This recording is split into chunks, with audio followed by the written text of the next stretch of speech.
Hey, what's going on, everyone? It's Kim in the SAV. Kim out of Savannah, Georgia. What's going on, IG? So, guys, it's such a beautiful day. I thought I would come outside right quick and get some PD along with some vitamin D. I read a number of books. I can't say daily, but I try to do it daily. But there's a lot of books right now. Hold on, guys. There's a lot of books right now that I'm plugged into. And I hope y'all can hear me over these birds. And so I just wanted to share some snippets with you really quickly. And so PD, in case you do not know, it stands for personal development. It is crucial to what I do. And honestly, it's crucial to all of you as well, even if you don't recognize it. Personal development is something that you need to live, not just learn about. So constantly I have people telling me, yeah, Kim, I do PD, but I can see that they really don't. I can see it in their words, I can see it in their actions, I can see it in their thought processes, I can see it in their results, right? So it's something that what do they say? It's personal development. But for most people, it's really shelf development, because they can have a lot of books, but they're not reading them. And so one of the tips, because right now, these are all the books that I'm reading at one time. My mentor's book. Oh my gosh, this book is insane. Like, okay, so David Imonitie's book, if you don't have it, get it. Sorry, what it mean, PD. Personal development. That's what PD means. Vibrational money immersion. Oh my gosh, this book is amazing. Asombroso. Hung by the tongue. An oldie but goodie, a favorite. Oh, La ley de reconocimiento. La ley de reconocimiento. The law of recognition. Dios mío. Oh my gosh. Quiet Storm. Can't imagine going through some of the things that she went through as a child. I can't imagine going through those things as an adult. When you learn more about a person's history, it gives you a different perspective on them, right? And then 9 laws. I'm not going to do 9 laws. I'm not going to read that with you. I'm not going to really read any of these with you. What I'm going to do is share some highlights that I recently read. But this right here, I'm actually going to plug into her reading the book at 5 o'clock. So I'm going to put that one al lado. And then the book that helps me out a lot is the Jesus Calling. So just a snippet like today, and like I said, I'm not going to lie and act like I do this all the time, but how do you read all these books at one time, Kim? Simply, guys, you have to set a timer. So for me, these are a few books here. I just do like 5 or 6 minutes per day. I have 2 phones, so usually I use one phone with the timer, and when the timer goes off, I close the book. And literally, I can get like all these books done in like around 30 minutes. And they all have something different to offer me that I need throughout the day right now in this season of my life. And so, Bobby said, you're so right. I bought all 4 and haven't started reading yet. Let's change that, Bobby. Let's change that. And when I used to say, oh, okay, I'm going to read this one book at a time. Like I said, there were some holes, some gaps missing, some things that I needed. And so I would get interested in a book, and then I would become a little bit disenchanted with it, because I was looking for other stuff. I needed different things. But then I said, okay, so I'm gonna do a chapter a day. Well, some chapters are 10 pages, and some chapters could be 30 pages, right? And so that again will make you disenchanted with the book. So for me, what has worked is setting a timer, 5 to 6 minutes per book, and in 30 minutes I feel super duper accomplished. So let me start with the Jesus Calling for today, and I'm not going to read the whole thing again. I already stated that, but the first 2 lines of this are so important, okay? And I read the Jesus Calling in Spanish, so I'm going to read it. I practice Spanish every day. Whether or not you know it, I practice Spanish every day. The unseen is always greater than the seen. Yes, la negra habla. This black girl speaks Spanish. What? ¿Qué?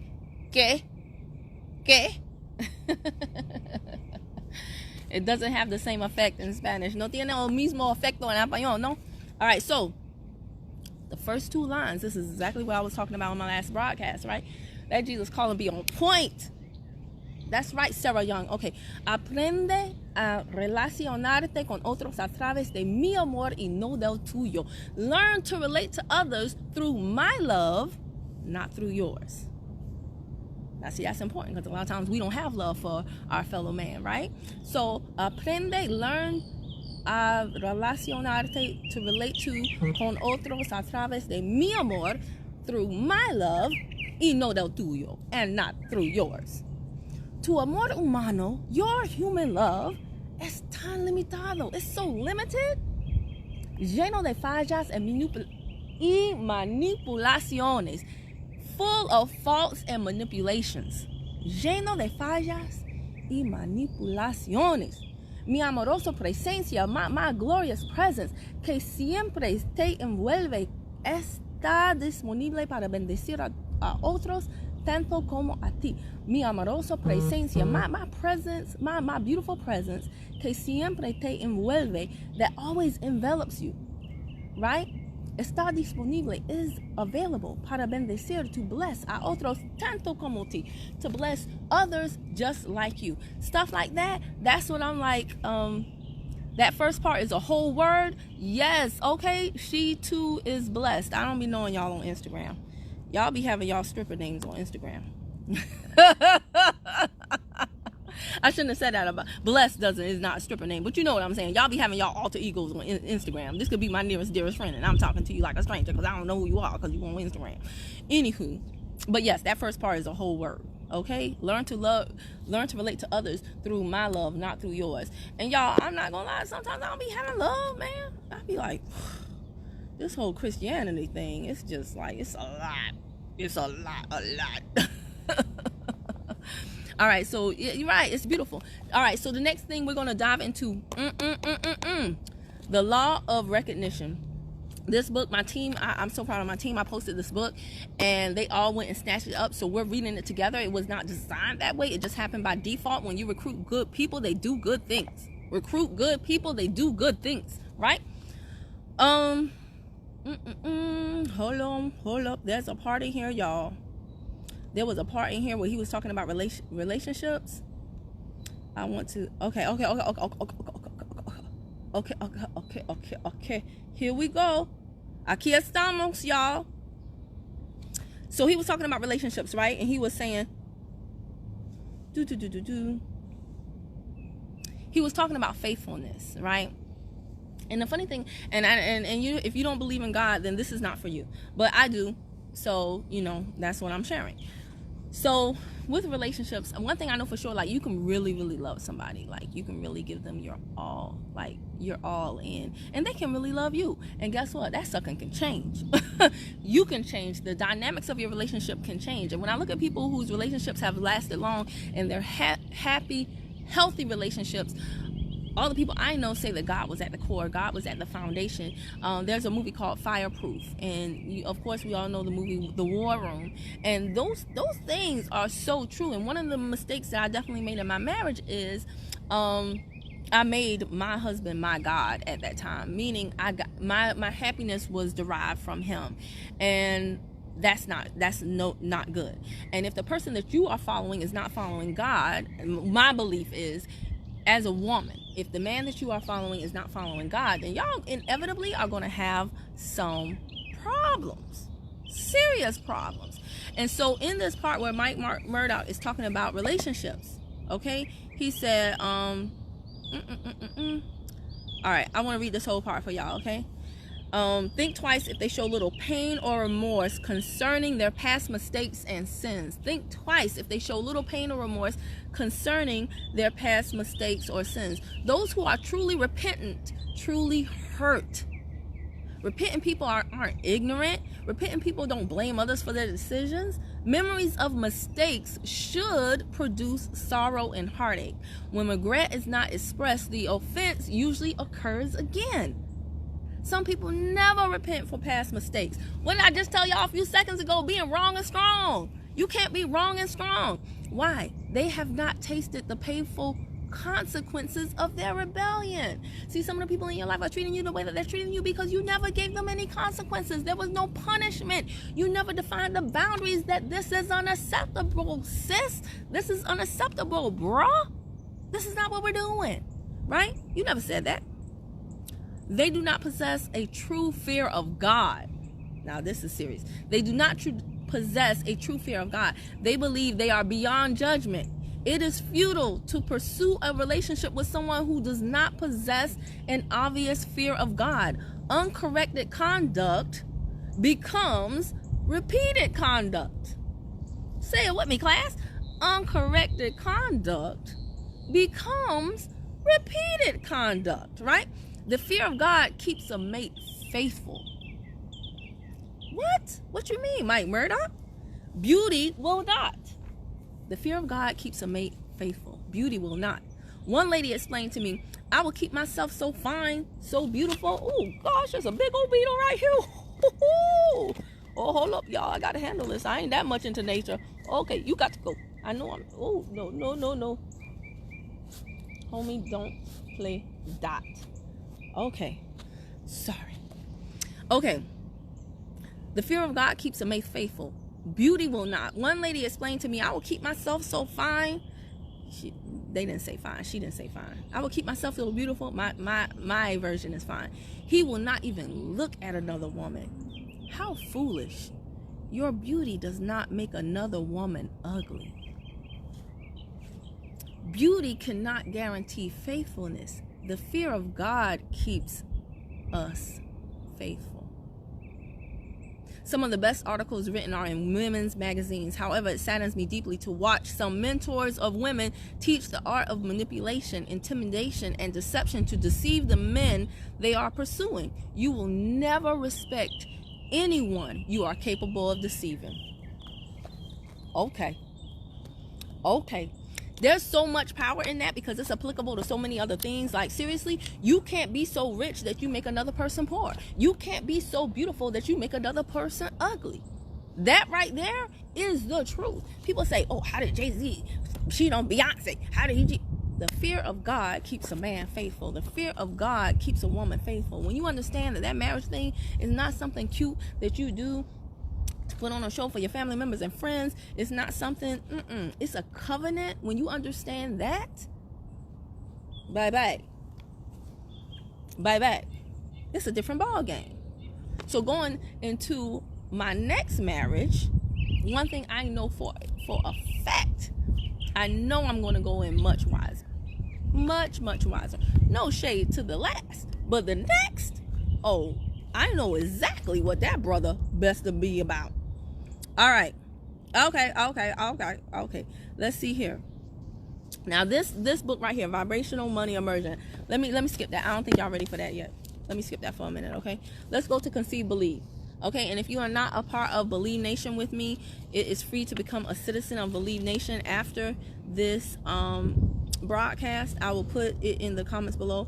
If you don't mind, if I'm the first person to tell you about it, I appreciate you using my referral link. Yes, I would. That's only fair, right? So this is my first mentor in my first network marketing company, and I still follow him now, even though we are in different companies. He has made a huge impact in my life. Also, my team members, like the people that have joined Believe Nation with me, they're like, oh my gosh, this is life-changing. And I said, I know that.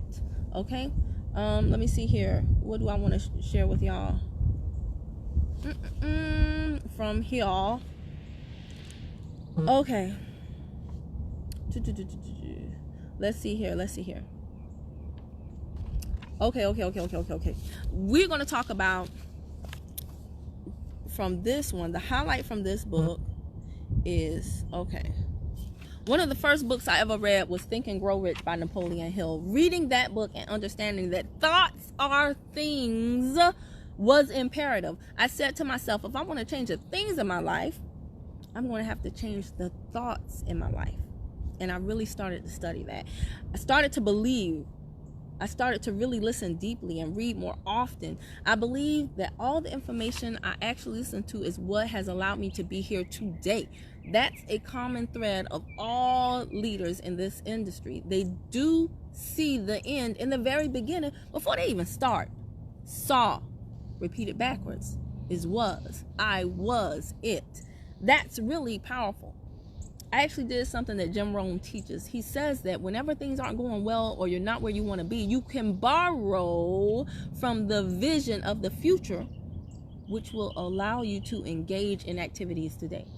What does this mean? What does this mean? Borrowing from vision in the future.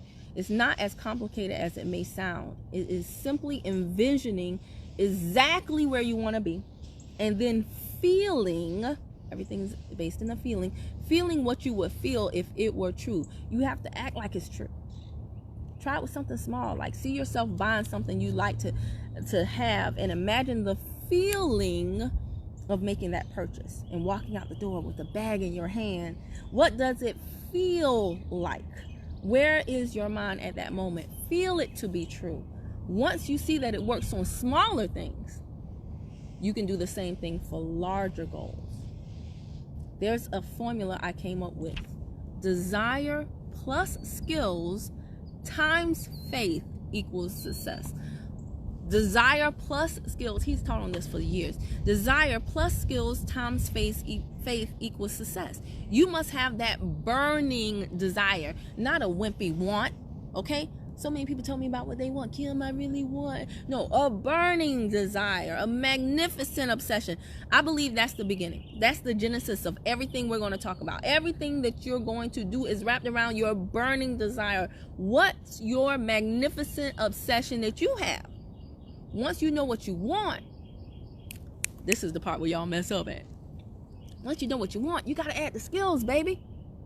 In the 4.5 years of being with these companies, all I was doing, adding the skills of knowing how to interact with people, learning how to give a presentation, understanding how to prospect, knowing how to do all things that are necessary for one to become successful in this profession. Skills.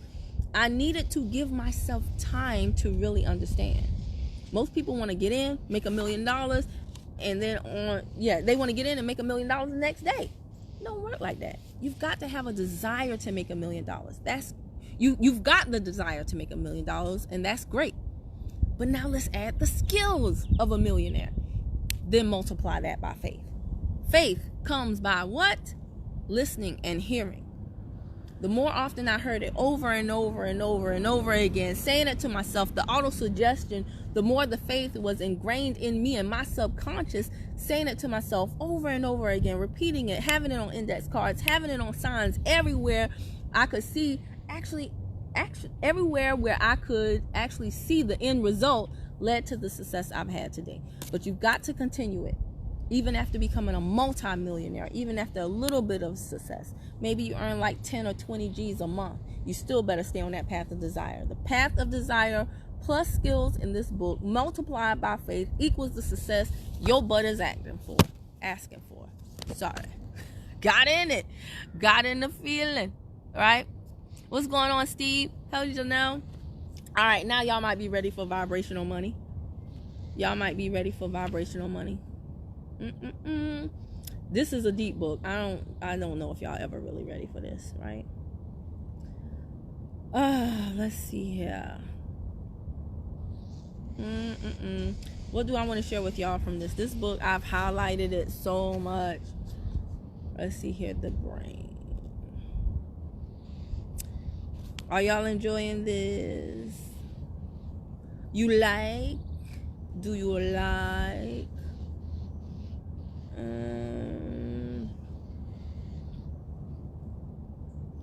Yes, let's read about the power of the mastermind, y'all. Because y'all, y'all independent people drive me crazy.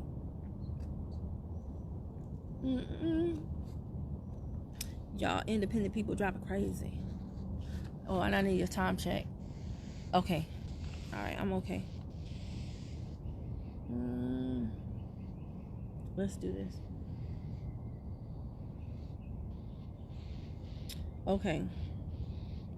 Let's talk about the mastermind, okay? There is a psychic characteristic to the mastermind. The psychic phase of the mastermind principle is much more abstract, much more difficult to comprehend because it has reference to the spiritual forces with which the human race as a whole is not well acquainted, see. In many recent years, through the teachings of the law of attraction spread by many wonderful teachers, far more people are now familiar with it. The concept is no two minds ever come together without thereby creating a third invisible, intangible force which might be likened to a third mind.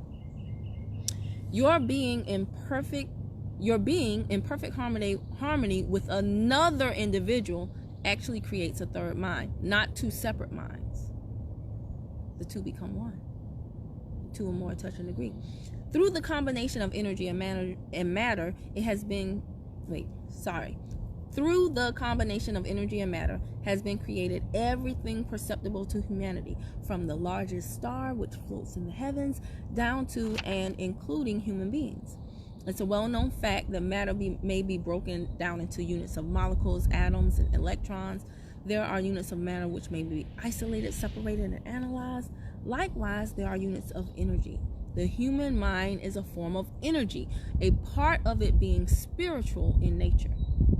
When the minds of two people are coordinated in the spirit of harmony, the spiritual units of energy of each mind form an infinity, which constitutes the psychic phase of the mastermind. Analyze the record of any man who has accumulated a great fortune and many of those who have accumulated modest fortunes, and you will find that they either conscientiously or unconscientiously employed the mastermind principle. Okay? Y'all, this is why I keep telling my team, communication is key. I don't care what you're going through, communication is key. We have to touch and agree. Okay? A group of brains, I'm kind of skipping around now. I'm just going to read the highlighted parts, okay? A group of brains coordinated or connected in a spirit of harmony will provide more thought energy than a single brain, just as a group of electric batteries will provide more energy than a single battery. When a group of individual brains are coordinated and function in harmony, the increased energy created through that alliance becomes available to every individual brain in the group. We're always stronger together. We are always stronger together. Okay? When two or more people coordinate in a spirit of harmony and work together toward a definite objective, they place themselves in position through that alliance to absorb power directly from the great universal storehouse of infinite intelligence. This is the greatest of all sources of power. It is the source to which genius turns. Y'all, this book really helped me out with a lot of stuff. That is Vibrational Money Immersion. So now we are on to El Último Libro, the last book, Quiet Storm. This is a very interesting book. So much more than I bargained for. What am I going to read?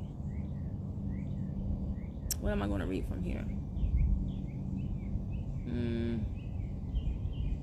Hold on.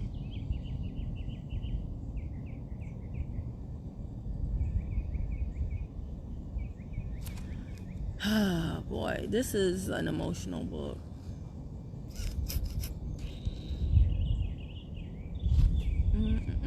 Hold on one second. Hold up.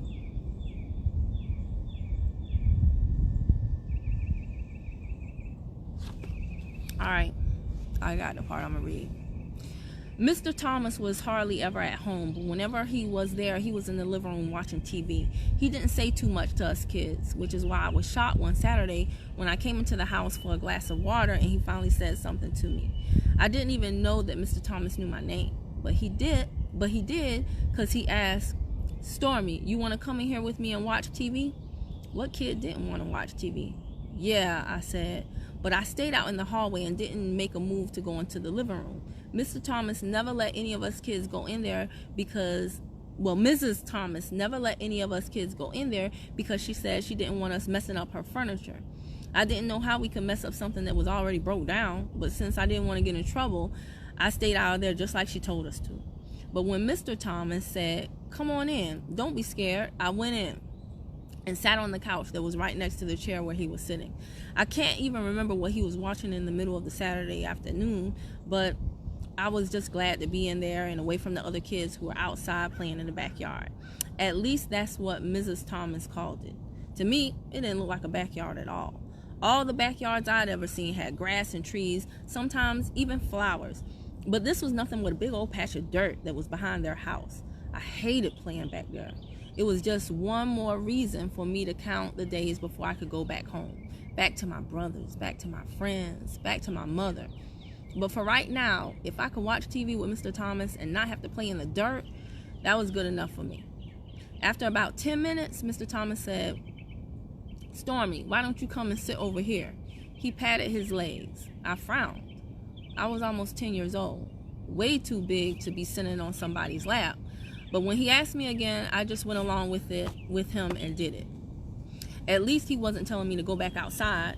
He opened his arms and I sat on his lap. At first, I just sat there feeling kind of weird. And then I kind of just sat back and watched TV. But then he moved and his hand was on my leg. I held my breath and right away thought about Christina's father. Mr. Thomas wasn't touching me in a hard, scary kind of way. He was just kind of softly touching me, rubbing his hands on my legs, then fondling my breasts, even touching my hair. I can't say it felt bad, but it didn't feel good either. I knew he wasn't supposed to be doing that to me. After about a couple of minutes, I pushed his hand away, got up and walked out of the room without even looking back and without saying anything to him. But I didn't go back outside with the rest of the kids. I went into my bedroom, sat on my bed, and while I was all by myself in that room, I prayed that God would let my mother come back home real soon, because I couldn't take this anymore. I had no idea that just like before, at that very moment, my prayers were being answered by somebody I didn't even know. Those are the books that I'm reading right now.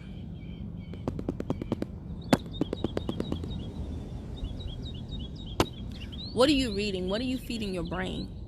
What are you feeling your mind? I love autobiographies of people because it gives you insight. And I'm not on Stormy's team. A lot of people ask me that. I'm not on Stormy's team, but I'm very intrigued by her. I'm very intrigued by interesting people. I'm very intrigued by people who do things against the odds, who have all of the cards stacked against them, and they still come out not just surviving, but thriving. I'm very intrigued by those people. Not enamored, but intrigued. So I'm a huge fan of autobiographies, biographies, all that. And I definitely think that if you want to do something great, you should definitely write a book about your life. A lot of people are critical of my delivery in certain things and how I do stuff, why I do stuff. But if they knew more about how I was raised, the dynamics between myself and my father, the dynamics between myself and the women in my family, they will understand why I talk the way I talk and I act the way I act, right? So I think we all have a responsibility to those that, well, if you want to be a person of greatness, I think you definitely have a responsibility to people that you know and people that you don't know to document your day, to document your life, to tell your story and provide more insight into people, for people into who you are and why you are that way. It's very, very fascinating. Anywho, I hope you guys enjoyed this. Again, the books that I'm reading currently: Quiet Storm, 9 Laws of Success. I didn't get into that today because she gets into that on her Instagram. It's really good. Vibrational Money, Immersion, Conceive, Believe, and Achieve, The Law of Recognition, and Jesus Te Llama. Oh, I forgot Hung by the Tongue. Ooh, let me do, it's so little. This is like a little pocket book. I forgot Hung by the Tongue. Let me do this right quick. Okay?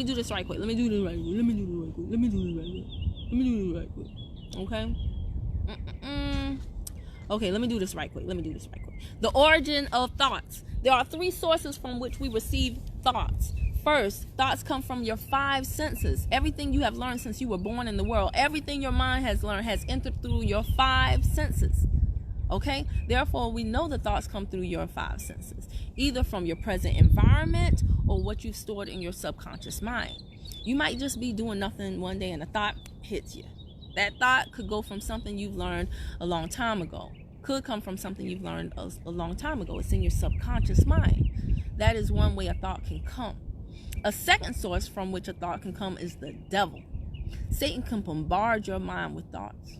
We know this because the scripture supports it. John 13:2 says, the devil put the thought of betrayal in Judas's heart. Judas conjured up the plan that he was going to betray Jesus. Maybe Judas thought he was doing right. However, he received that thought into his mind. Now, when did he start thinking about this? The Bible says the devil put the thought of betrayal into his mind. We see then that you're thinking upon a particular line of reasoning can be started by the devil placing a thought in your mind. Ooh. Later we will show you that Satan cannot read your mind, only attack your mind. Satan cannot read your mind. He can only, what? Attack your mind. We qualify this also by saying that you are protecting yourself from ESP, telepathy, and the like. Do not place yourself on Satan's battleground. Thirdly, okay, I gotta go. I'm gonna finish this up right quick, and then I gotta get on Stormy's 9 laws. I want to read with the rest of the class. Okay. Sheena said, Kim, please do more of these types of lives. This is good. Thank you, Sheena. Thank them, girl. All right. Third, let's talk about the third way the thoughts come from, because I need y'all to get this. Because some of y'all mistake the devil for God. Okay? You want to do a business. You're looking at all the proof. You see people losing weight. You see people making money. And you say, oh, I think I should do this business. And then you get scared, fear, doubt, all those bad, negative, low vibration, low frequency feelings come into your brain, and you're like, maybe this is God telling me not to do the business, and it's the devil. It's the devil. It's el diablo, right? The third place that thoughts come from is God can also put thoughts into your heart and mind by His Holy Spirit. Now, the main difference between thoughts that come from the 5 senses and the thoughts that come from God is this: God deals with your spirit, and the other deals with your mind. Romans 8:7 says that the natural mind alone, or the central part of you, cannot know God. God speaks to you through your spirit, and your spirit speaks to your mind. Whether or not your mind can use the thoughts is based on whether or not your mind is renewed by the word of God, according to Romans 12:2. And on that note, drop the book, because I don't have a mic. On that note, we gonna end on that. Y'all marinate on that for a bit. Oh, okay? All right. I gotta go for real. I gotta join my other book club. Bye.